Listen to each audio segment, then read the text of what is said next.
Same format for the subsequent Summit Dialogue session. Pacific Young Leaders Summit. I am Pei Xuan, and I'll be your MC for today.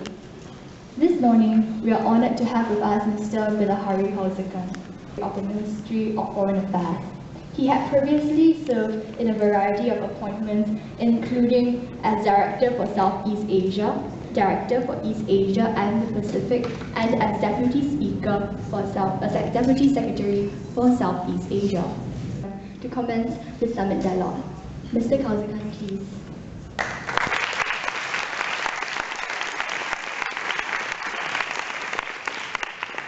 Well, thank you very much. Thank you very much for inviting me here again. I believe this is the 8th year you are holding this dialogue. I can't remember how many times I've come here, but I've always enjoyed myself. That's why I keep coming back. And your school has been cautious enough to invite me back. I hope they haven't regretted it. For the last 200 years or so, this has been very largely a Western-defined world. It was first the European powers, and after the Second World War, the United States and the Soviet Union that defined the world, defined the basic concepts of the world, defined the basic structures and institutions.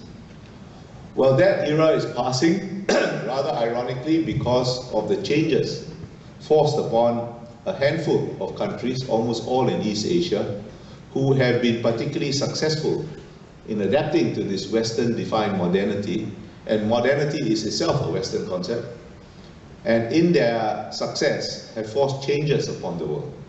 The most important example is China. China arouses great anxiety in many parts of the West, in particular Europe and the United States, more so Europe than the United States, because it does not conform to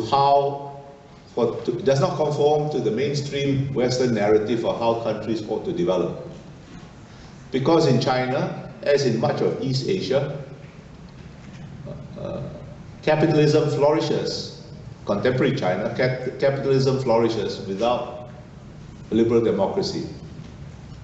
Now this is a very deeply held view in many parts of the West, particularly in Europe, but it is a completely ahistorical view because there is no country anywhere in the West which was liberal or democratic in the contemporary sense, before it was capitalist. And there is no particular reason any country should follow any particular trajectory of development. That means that they can choose to upvote the question if they so like it. May I make one more comment? Yeah. That very methodology is flawed. Just because a lot of people hold one opinion doesn't mean it is correct, either factually, morally, or in any practical sense.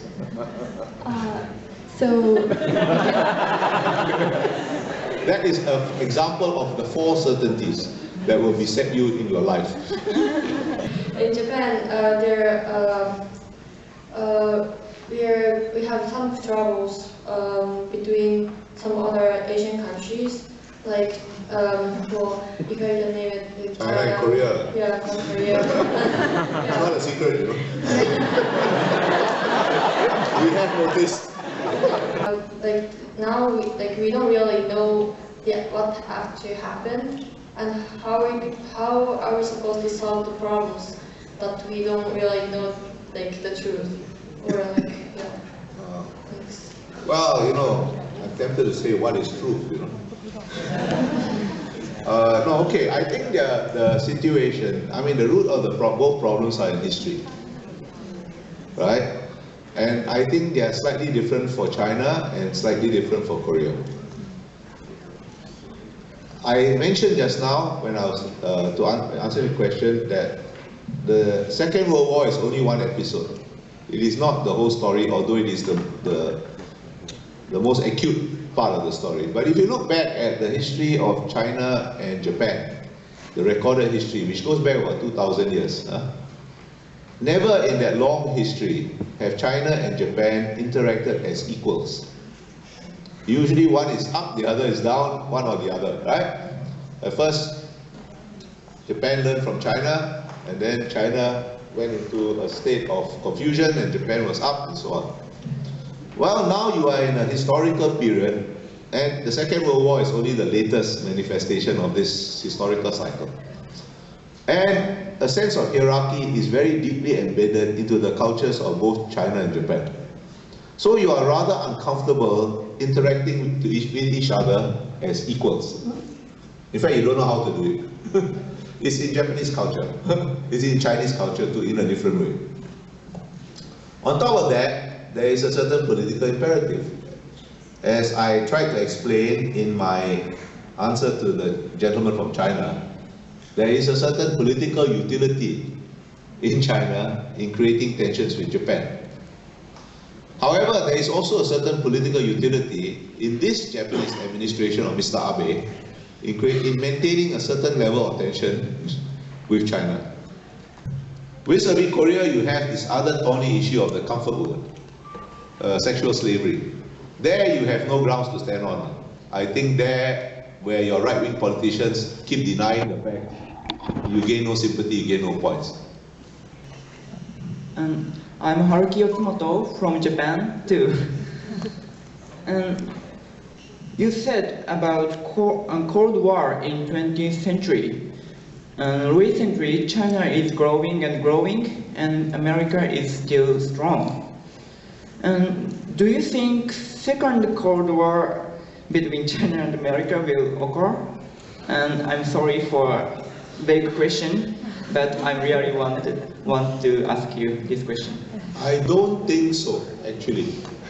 I think the US and China will have to adjust their relationship with each other. Firstly in East Asia and eventually across the world. And it's going to be very difficult. There will be periods of tension. There will be more excitement than absolutely necessary, which the rest of us who live in East Asia will have to survive somehow. But I don't think you can call it a Cold War. I tell you why. The Soviet Union, and Soviet-American rivalry was the first Cold War, or the original Cold War, and I hope the only Cold War. The Soviet Union was actually connected to the world at very few places. At very, very few places. Hence, it was containable, because it largely contained itself. But the US and China are so profoundly interdependent that the US might as well try to contain itself as try to contain China. Neither the US nor China can achieve their own national goals, particularly their economic goals, without working with the other. Now, I don't say they like it. I don't say either of them likes it, but they know it.